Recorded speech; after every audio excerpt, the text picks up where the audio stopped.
Estado un poco choco, como dicen en buen salvadoreño. Casi no veo mucho, así que por eso tengo aquí la Biblia. Vamos a ir al Evangelio de Marcos, capítulo 5. Vamos a meditar bajo el tema el poder de una iglesia que toca al mundo.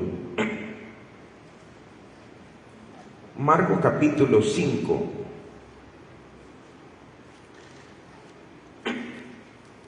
Dice la palabra de Dios así: vinieron al otro lado del mar, a la región de los Gadarenos, y cuando salió él, refiriéndose a Jesús, de la barca, enseguida vino a su encuentro de los sepulcros un hombre con un espíritu inmundo, que tenía su morada en los sepulcros, y nadie podía atarle ni aun con cadenas, porque muchas veces había sido atado con grilletes y cadenas. Mas las cadenas habían sido hechas pedazos por él y desmenuzados los grilletes, y nadie le podía dominar, y siempre de día y de noche andaba dando voces en los montes y en los sepulcros e hiriéndose con piedras. Amén. Tome su lugar. Estaba tratando de ordenar algunas ideas que he tenido. A mí me gusta mucho escribir, bastante.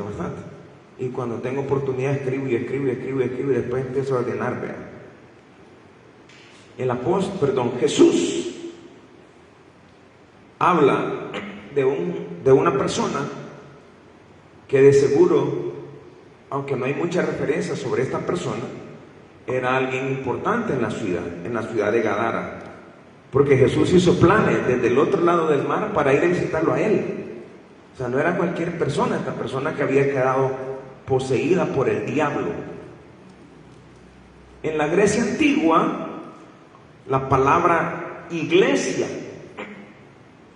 es una palabra griega que es eclesía. Grecia la adoptó esa palabra y era la asamblea principal de los ciudadanos en la democracia ateniense. Se trataba de una reunión pública donde se debatían y se aprobaban decisiones que beneficiaban o destruían a la sociedad de la época. Y se tomaban decisiones importantes.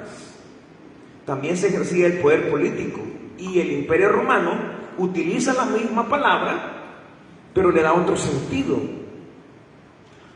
Dicen que en la conquista, cuando un imperio llegaba a una ciudad, como los sarracenos u otras civilizaciones, llegaban a la ciudad y destruían todo, y mataban mujeres, las violaban, las mataban, hacían destrozos. La diferencia es que cuando Roma llegaba a un lugar, no destruía la ciudad, conquistaba la ciudad de otra manera. Si usted lee la historia, Roma jamás se caracterizó por asolar las ciudades de manera violenta. Si Roma quería conquistar, ¿saben lo que hacían? Mandaban a alguien inminente de la ciudad. Por ejemplo, si querían afectar la cultura de la docencia en algún lugar, mandaban al maestro más preparado, lo infiltraban en la ciudad, en la universidad más importante de la ciudad, y este maestro preparado, alguien importante en Roma, empezaba a enseñar la cultura romana, la modelaba, pero jamás llegaban cuando llegaban con el imperio, ya las ciudades no podían hacer nada porque habían sido totalmente afectadas. Entonces, Roma utilizaba la palabra eclesía para el Senado. Solo los diputados, digamos, que el Senado eran los diputados de la ciudad de Roma, y tenían inteligencia. Dios ha tomado esto. La palabra eclesía significa literalmente un término importante, es la manifestación del gobierno de Dios en una ciudad. Amén. Entonces, cuando Jesús llega a la ciudad de Gadara, lo que hace es que establece un principio. La iglesia que opera en las ciudades no solo se compone de un grupo de gente que canta y adora. El problema es que hemos definido la iglesia como el lugar donde venimos a levantar las manos, cantamos, adoramos, diezmamos, ofrendamos, oímos la prédica y nos vamos.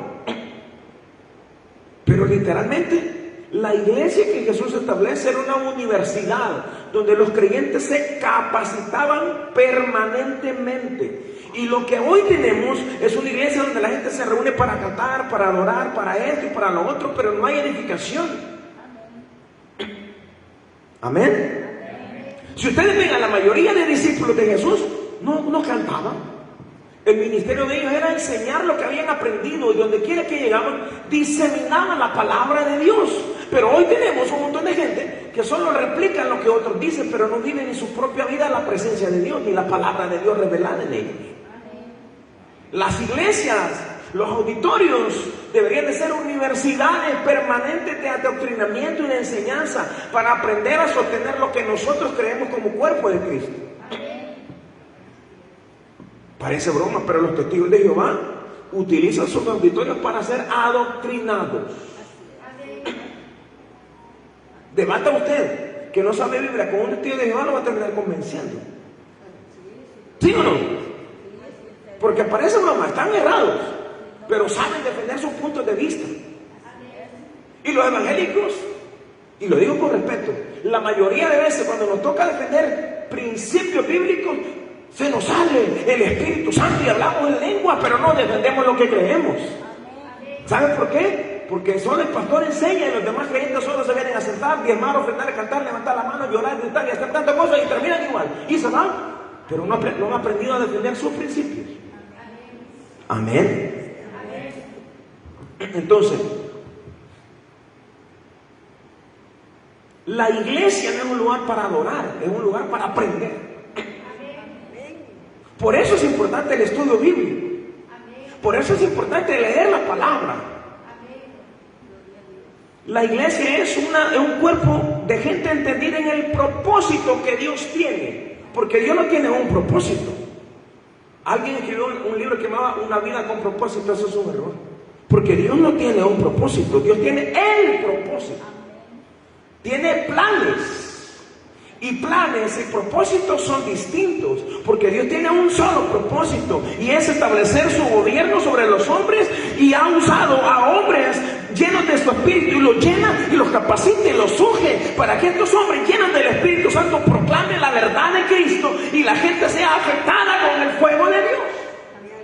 Por eso Dios ha levantado avivamientos en diferentes naciones de la tierra y ha levantado hombres específicos, los ha llenado del Espíritu Santo y le revela la palabra para que cuando estos hombres abran la boca, la gloria de Dios toque a los perdidos y miles de gente vengan al Señor. Ese es el ejemplo del pastor Billy Graham, de Jimmy Swaggart, de grandes predicadores. Pero nunca se ha preguntado usted, ¿por qué razón Dios no me usa a mí? O usa al hermano Saúl, o usa al hermano Pedrito, o al hermano Dimas, como usó a Benny Hinn, o como usó a Jimmy Swaggart, o como usó a Billy Graham y a grandes predicadores. Porque no hay disposición de aprender. Mi abuela decía, el que tiene hambre busca el yagual. Amén. La gente quiere, y perdone, pero los evangélicos nos hemos hecho consumistas. Eso ha pasado. Consumimos y consumimos y consumimos palabras y aprendemos palabras, lo que el pastor dice, lo que digo yo, lo que dice otro que predican. Pero a la hora de manifestar lo que creemos, se nos olvida. Y dice, como dice la Biblia, todo lo puede en Cristo que hace Filipenses. ¿Verdad? Muchos somos así. La iglesia debe manifestar la gracia de aquel que lo llena todo en todos. Para que se cumpla la palabra como dice en Apocalipsis. Todos los reinos del mundo han venido a ser del Señor y de su Cristo. Por eso es importante el aprender a ganar almas. El evangelismo. Evangelizar no es ir a la calle y regalar un tratadito. Cristo le ama. Para empezar, que Jesús jamás utilizó esa palabra yo te amo. La palabra Cristo le ama es una versión reversión, recontraversión de ideologías humanas.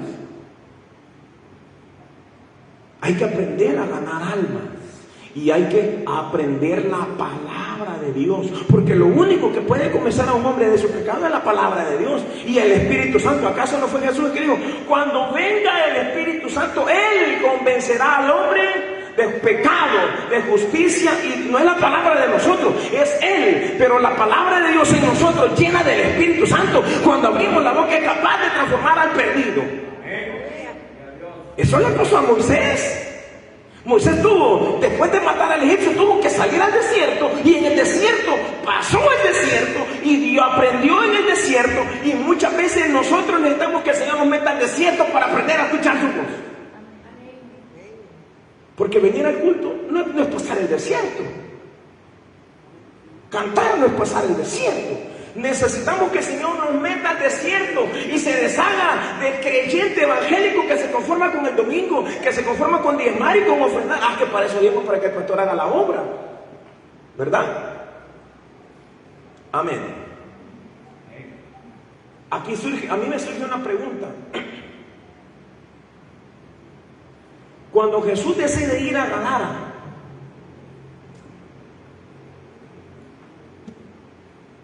¿cuántos líderes habían en la ciudad de Gadara que pudieron liberar al endemoniado? Porque estaban los líderes religiosos. Nunca se ha preguntado cuántos han leído esa parte del endemoniado gadareno. Pregunto, ¿cuántos han leído ese párrafo del endemoniado gadareno? ¿Cuántos líderes había en la ciudad que no lo pudieron liberar? Y como no pudieron liberarlo, ¿saben cuál le resultó más fácil? Echarlo de la ciudad. ¿Saben qué significa eso? Que los líderes que no pudieron liberar al endemoniado prefirieron hacerse los locos. Porque una cosa es hablar del Espíritu y otra cosa es entender y estar lleno del Espíritu. Porque la Biblia dice que en el nombre de Cristo, si estamos llenos del Espíritu, le podemos decir al demonio: fuera, y se va fuera. ¿Cuán urgente es que la iglesia esté llena del Espíritu Santo, hermano? Es urgente clamar por una llenura del Espíritu, porque lo único que puede detener al diablo de esa incursión al cuerpo es la llenura del Espíritu Santo. Pero preferimos estar llenos de otra cosa y no llenos del Espíritu. La iglesia actual necesita un mover del Espíritu y ser llena del Espíritu. Amén. Pero hoy sabemos más de Marcos Witt, de Danilo Montero, de fulano, de vengano y de sultano, y de la palabra no sabemos. Y lo único que puede sostener al hombre en medio de la adversidad es la palabra de Dios. Usted no le va a decir al diablo: en el nombre de Marcos Witt, fuera, no va a salir. Pero si usted dice: en el nombre de Jesús, que es el que predica Pablo y que yo conozco, te ordeno abandonar el cuerpo, el demonio no se va a resistir. Pero la ineficacia del liderazgo muchas veces afecta el desarrollo de la obra. ¿Cuántos líderes habían en Gadara? Todos los líderes estaban metidos en la iglesia, en la sinagoga, allá cantaban y decían: que el fuego venga y que no sé qué. Yo he ido a iglesias donde me han invitado que hablan de la naranja, de esto y de lo otro y de lo uno y de aquello y de aquí y de allá, y cuando tienen que manifestar el fuego no lo manifiestan porque no lo tienen. Y duele. Hace unos días oí al pastor Toby criticar a un influencer salvadoreño, porque en un video que ellos suben van bailando un himno y el pastor Toby los critica, y en mi mente vino: ¿y él qué critica si ni siquiera conoce el Espíritu Santo? Primero porque son bautistas, no creen en el mover del Espíritu. Nosotros sí. ¿Cuántos conocen el Espíritu Santo? ¿Cuántos saben que es real? Y que cuando el Espíritu nos toca no nos podemos quedar callados, no podemos negar de decir la gracia y que la misericordia y que el fuego de Dios nos llena para decirle al mundo que en Cristo hay solución, que en Cristo se acaban todos los problemas, que cuando la gente reconoce a Jesús, aunque hay problemas, el Señor nos da la fortaleza para salir adelante y caminar en fe, sabiendo de que todo aquello se va a acabar porque la gracia de Dios sigue con nosotros.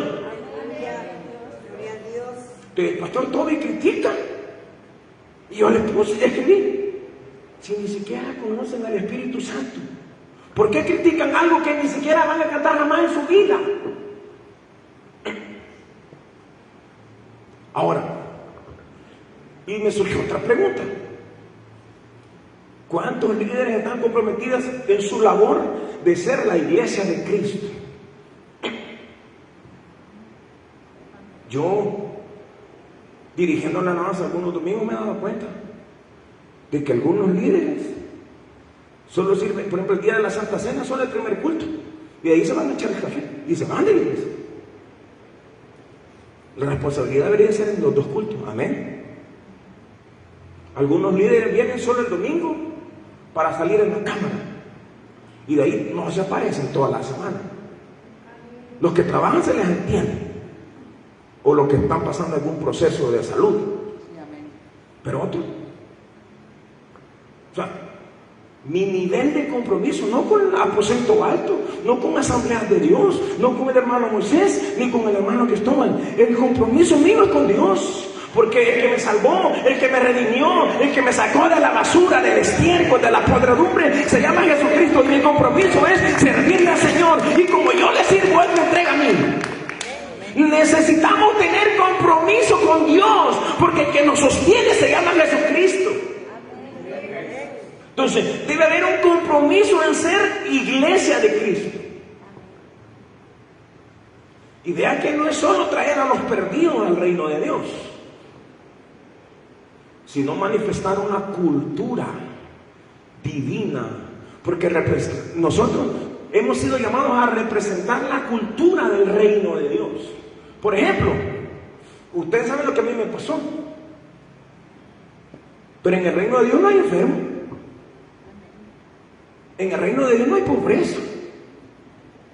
En el reino de Dios no hay angustia. O en el reino de Dios hay dolor. El Dios al que ustedes servimos parece de dolor de muela, no, ¿verdad? Pero ¿saben por qué muchas veces pasamos por ese proceso? Para aprender a agarrarnos y a depender de Él. Porque algunas veces, quieras o no, algunos de nosotros somos un poco burritos.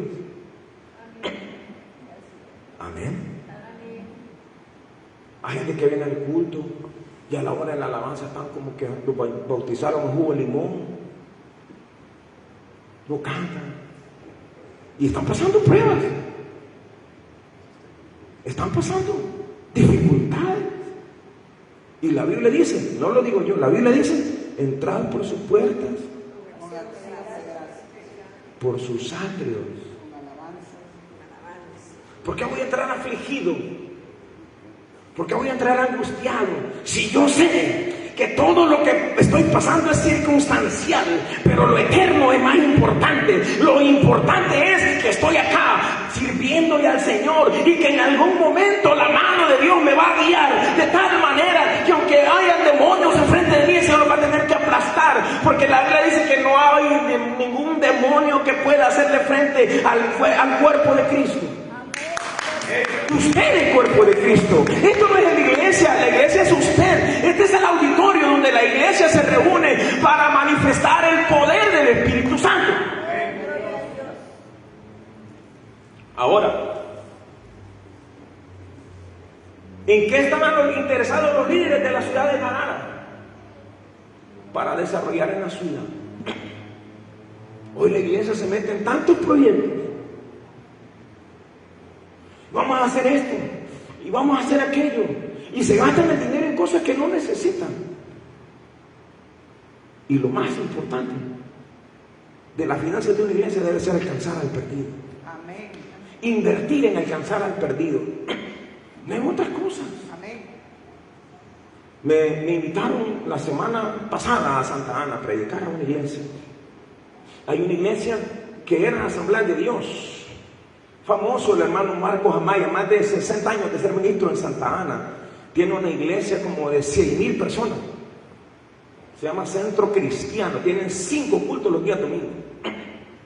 Y me dijo: Junior, predicar los 5. No puedo, le dije. No va a tener la capacidad. Yo ya no tengo la capacidad, le dije. Vas a predicar los 3 cultos primero. Está bueno, le dije. Tienen un colegio Tienen más de 4,000 muchachos en el colegio. Tienen una radio, tienen un canal de televisión, tienen diferentes. Y me dice, Junior, ajá, le digo, pastor, vamos a recoger una ofrenda, me dijo, porque tienen un centro de retiro afuera de Santa Ana para pastores ancianos. Y en ese centro de retiro, para pastores que dejaron el ministerio y que no tienen nadie que los sostenga, porque el problema que hemos tenido como asamblea es que hay muchos pastores que dan su vida por el evangelio. Y cuando ya tienen cierta edad, los dejan abandonados en las calles. Amén. Y eso es real. Así es. Había un pastor de la zona de La Paz que cumplió su ministerio y se jubiló, digamos. Y yo lo vi pidiendo limón en Zacatecoluca. La iglesia donde sirvió lo tiraron a la calle, porque era un viejito, ¿verdad? Y el hermano Marcos lo recogió y lo tiene en el centro de rehabilitación de ancianos en Santa Ana. Y me dijo, y recogieron una ofrenda y me dijo, Junior, el problema es que muchas iglesias invierten dinero en cosas que no necesitan. Y el dinero de la iglesia es para invertir en el reino, no para darle a fulano, de mengano, a sultano y para hacer esto.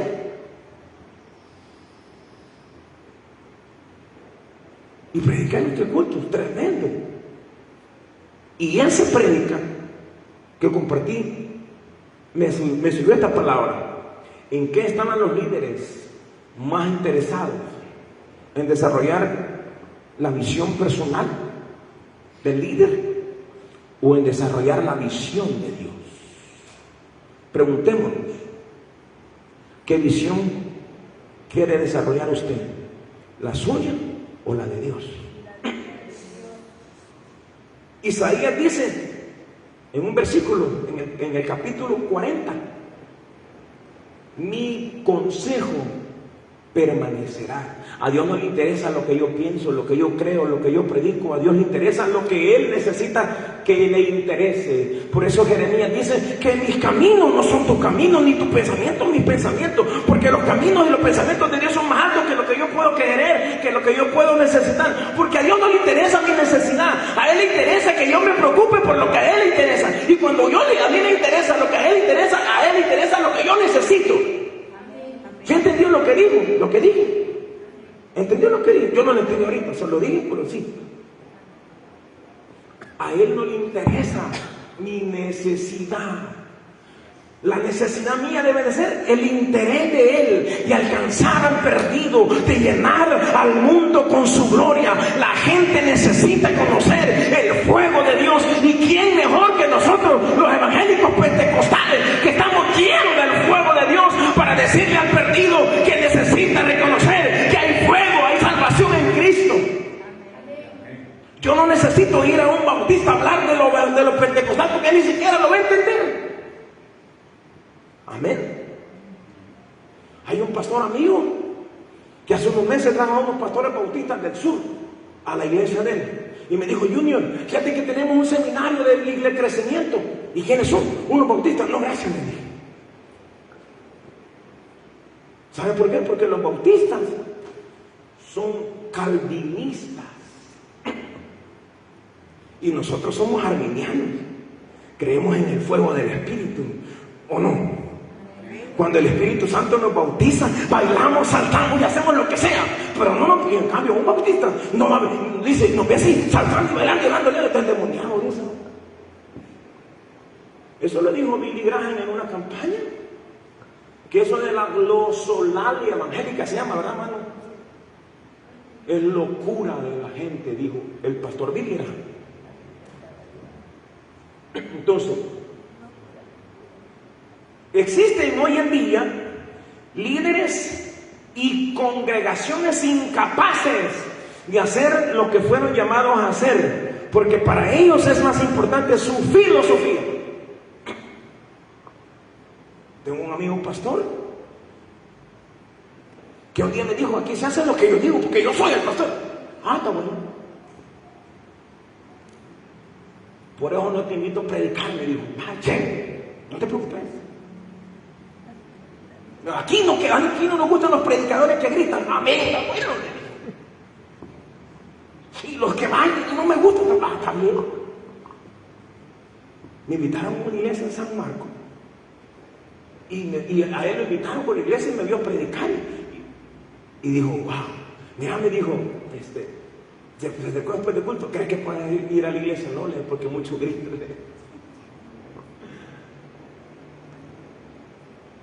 Hay iglesias y líderes que para ellos es más importante la filosofía que el principio bíblico. Y eso se debe porque para ellos es más importante la religión que el reino de Dios.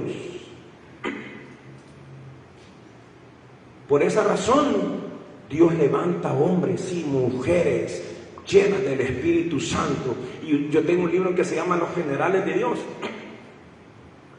Y hay infinidad de hombres. En ese libro, yo estuve leyendo algunos. Había un hombre llamado Smith Wigglesworth, el apóstol de la fe le llama. Ese hombre, inglés escocés. Su papá era inglés y su mamá era de Escocia. Y vivió en 1700 y algo. Y dice la historia, en el libro estaba leyendo, que un día le dijeron a un hermano, mire, ¿cree que no nos da su casa para que se hospede el pastor Smith Wigglesworth en su casa? Sí, le dijo que se quede allí. Y dice la historia que el hermano, el pastor Smith, llegó a la casa del hermano, se hospedó por 4 días y dormía en la cama del esposo. Y el esposo había salido de la ciudad a trabajar a otro lado. Y terminó la cruzada evangelística del pastor Smith. Y cuando el esposo regresa, no era creyente, y se acuesta en la cama donde durmió Smith Wigglesworth, se levantó el primer día en la madrugada asustado, gritando, diciendo: el infierno me quema. Y él no sabía que el pastor Smith había dormido en la cama de él. Y le dice a la esposa: ¿y qué? Y vos, la esposa, ¿qué pasó? Sentía que el infierno se abría y me tragaba, le dijo. Y hoy me quiero convertir al Señor. Es que, hermano,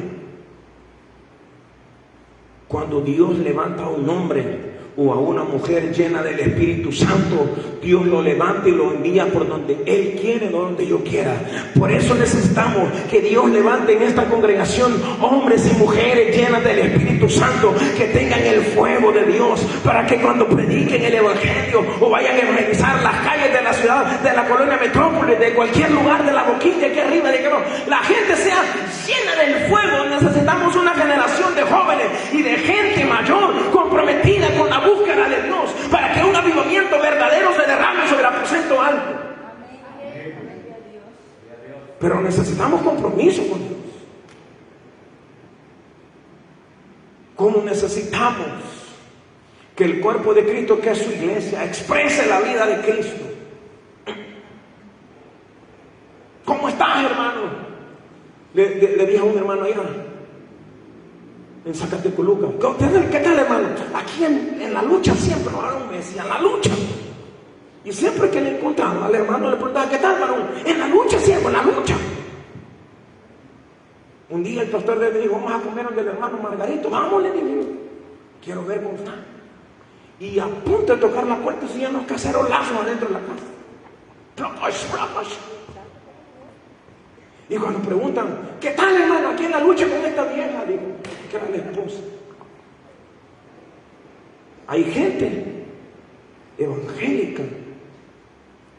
Hoy no han venido, ¿verdad?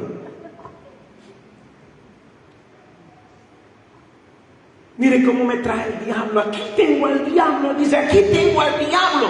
Hermano, ¿dónde puso el Señor al diablo? ¿Dónde puso el Señor al diablo? No lo suba, déjelo donde Dios lo puso. ¿Para qué va a subir al diablo a una posesión donde Dios puso al diablo debajo de los pies de la iglesia? Diga: yo soy iglesia de Cristo. Dile que está sonando: yo soy iglesia de Cristo. Y el diablo está bajo mis pies. No lo voy a levantar. Es más, lo voy a seguir pisoteando para que el diablo sepa que Jesucristo está de mi lado y que como Él está conmigo hay victoria. La iglesia necesita expresar la gracia de Dios. No importa si nos toca que nos operen, no importa el proceso de enfermedad que estemos pasando, no importa el proceso que estamos pasando, de pobreza, de enfermedad, de cualquier situación, de incertidumbre, de miedo, no importa si hay gracia de Dios con nosotros. Dice la Biblia: por cuanto abundó el pecado, sobreabundó la gracia, y la gracia es mayor que toda mentira del diablo. El diablo puede levantar chisme por allá en contra mía, pero la Biblia dice que si estamos en Cristo, todas las pruebas nos sirven como trampolines para dar paso a niveles mayores, y hay mayor gloria, hay mayor poder, hay mayor unción de Dios. Porque el diablo levanta chisme, pero el Señor levanta vidas.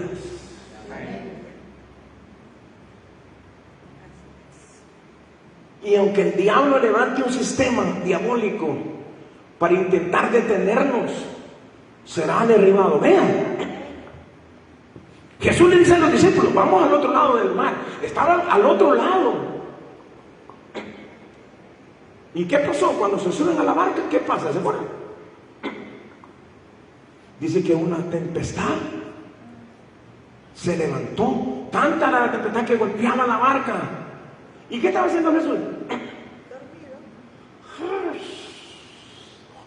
Y los discípulos salvadoreños de aposento alto: ¡ay, el diablo! ¡Ay, aquí, la pandemia! Y todo eso, los creyentes asustados. ¿Y cómo estaba Jesús? Tranquilo. Como lo dije un par de semanas atrás, si Dios tiene control de todo, ¿por qué yo me voy a preocupar? Si Dios tiene control del tiempo, de la enfermedad, de la angustia, si Dios tiene control de todo, ¿para qué yo me voy a preocupar? Y mientras los discípulos gritaban y se asustaban: Señor, nos morimos, que el viento, que aquí, que allá, que este, y Jesús dormía. Y Jesús se despierta. ¿Y qué le dice? ¿Se acuerdan qué le dice? ¿Qué pasó con vuestra fe? ¿Dónde está vuestra fe, Gertrudis? Dices. Hermano Pedrito, ¿dónde está su fe? ¿Por qué dudan? Porque muchas veces hay duda en el corazón cuando no vemos la luz al final del túnel. ¿Es cierto o no? ¿No es cierto que algunas veces se miran días oscuros sobre nuestra piel? Y uno dice: ¿y ahora quién podrá ayudarme? No es el Chapulín Colorado, ¿verdad? ¿Y ahora qué va a pasar de mí? Mis acreedores vienen. ¿Se acuerdan del profeta Elías? Y la mujer viuda de Sarepta. ¿Se acuerdan de ese capítulo de Reyes? Dice que la mujer dijo: niños, traed un poquito de harina que nos queda, hacemos un pan y nos acostamos y nos dormimos. Y el profeta Elías, ¿se acuerdan de eso? ¿Y qué le dijo Elías? Dame a mí primero, le dijo. ¿Quién haría ese sacrificio? Dale primero al pastor antes que a usted. Dame a mí primero. Dios trata muchas veces con la fe nuestra. Dios trata con la fe de cada uno de nosotros muchas veces.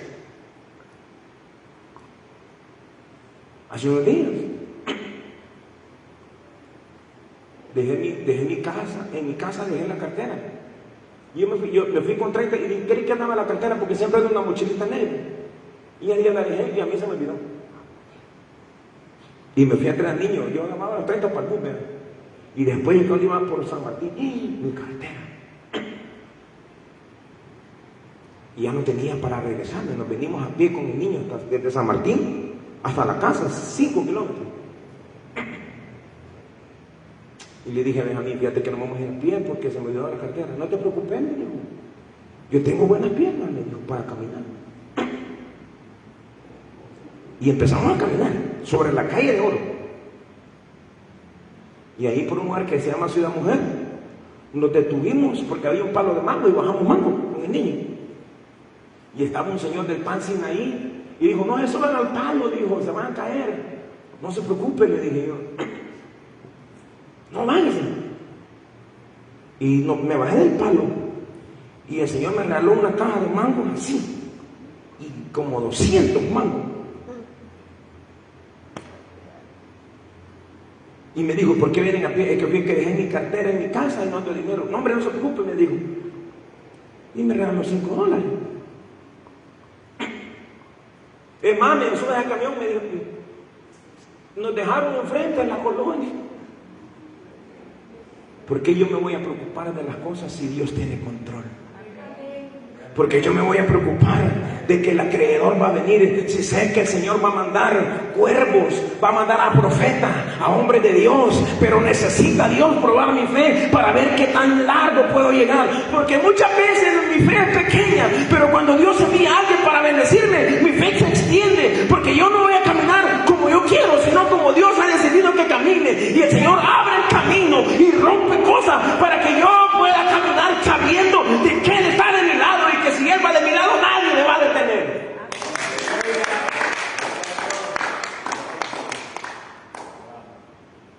Y dice Pedro que nosotros somos pueblo adquirido, somos su pueblo, somos su voz, somos la sal de la tierra, hermano. Dile que tiene a su lado, tú eres la voz de Dios, tú eres la sal de la tierra, tú eres el pueblo de Dios.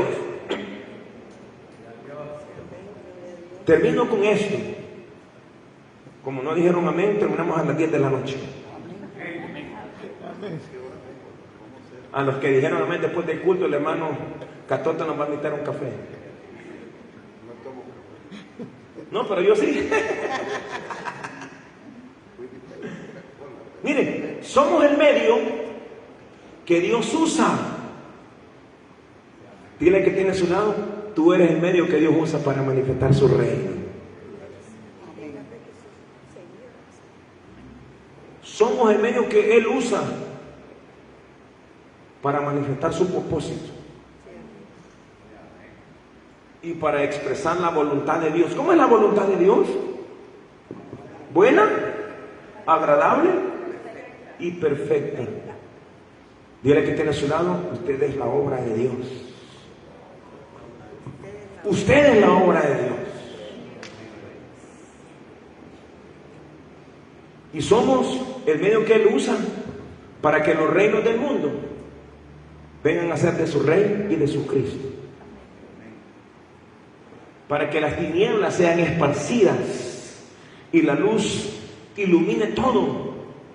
Donde el diablo ha matado, ha llevado oscuridad, ha puesto tinieblas. Por eso necesitamos clamar. No crean que los avivamientos solo vienen para hacernos sentir bien. William J. Seymour, antes de llegar a Los Ángeles, sufrió. De Texas a Los Ángeles, sufrió. Primero porque era hombre de color.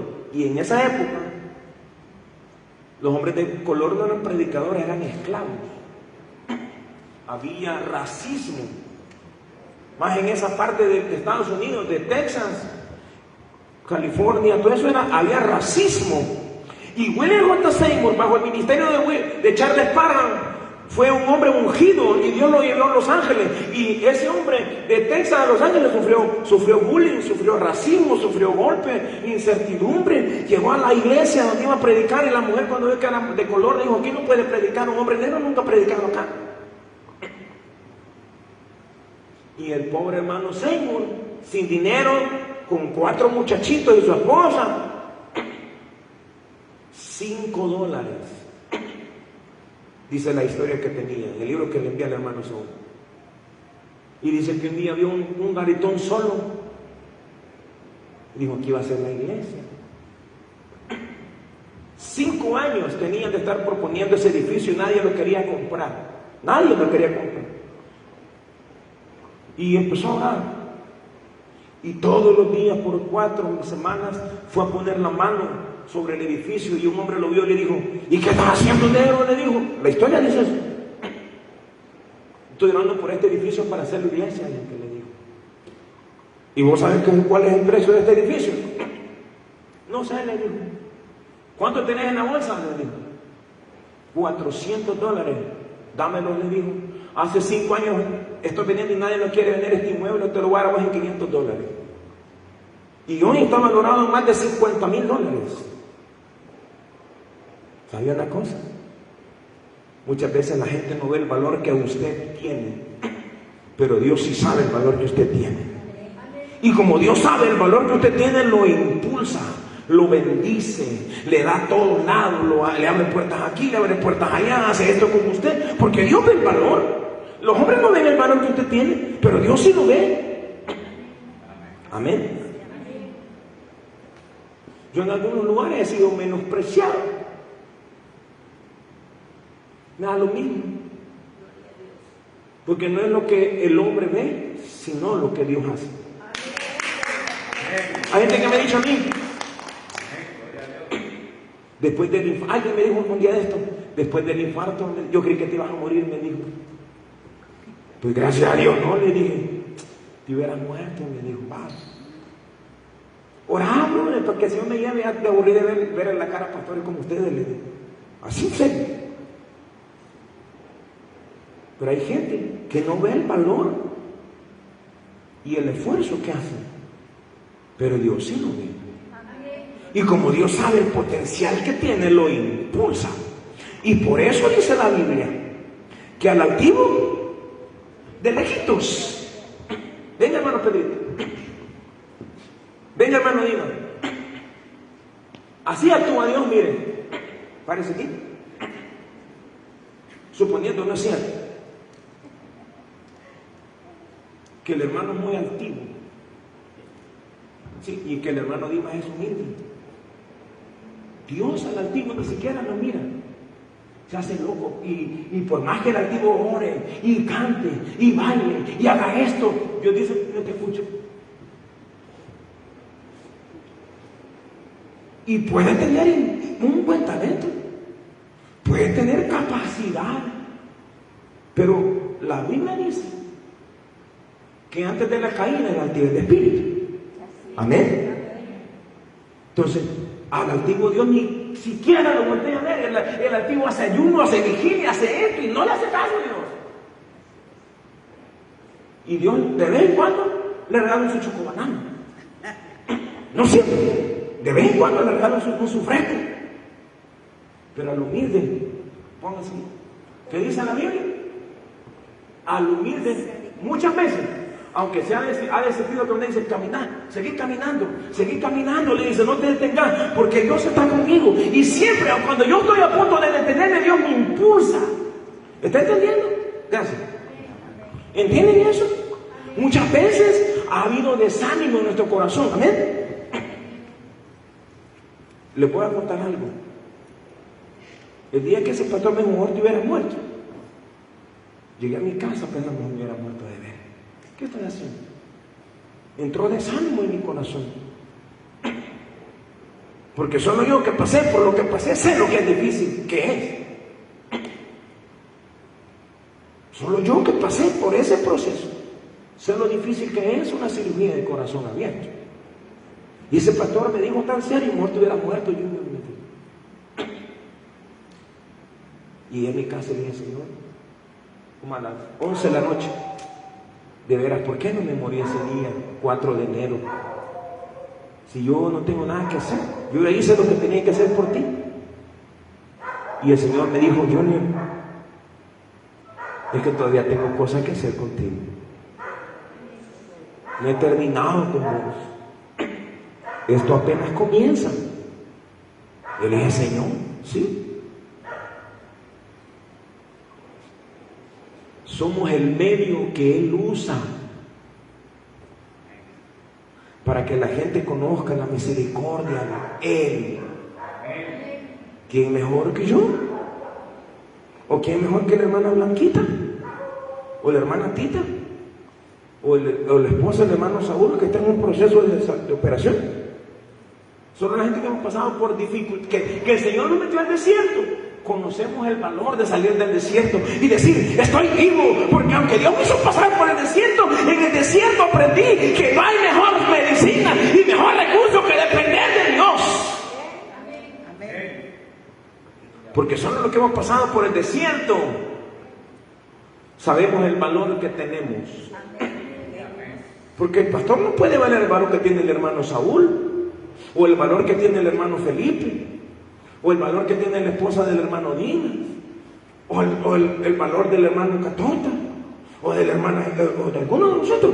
Pero Dios sí ve, y como ve que tenemos un valor agregado, ¿sabe lo que hace? Nos bendice por allá, nos bendice por acá. Y así como la mujer le dijo a Elías: mira, dame a mí primero y después comemos. Y dice la Biblia que todo el tiempo que Elías estuvo bajo el liderazgo de la mujer, el aceite no escaseó, ni la harina menguó. Es decir, quiere decir que Dios siempre tiene cuidado de nosotros, pero Dios necesita que nosotros alcancemos a los hombres que están metidos en el infierno, a los hombres que la sociedad ha desechado y que los tienen en el sepulcro. ¿Cuántos queremos ir al sepulcro a sacar a los perdidos? Si algunas veces el vecino que está al lado le queremos hablar del Señor. Y Jesús fue hasta el sepulcro a sacar al endemoniado. En conclusión, una iglesia que camina y opera bajo la mentalidad del reino de Dios, trabaja para el establecimiento del reino de Dios. Y esta visión descansa en hombres y mujeres que tienen claro cuál es su posición en el reino y quiénes son en Cristo. Amén. Póngase de pie, por favor.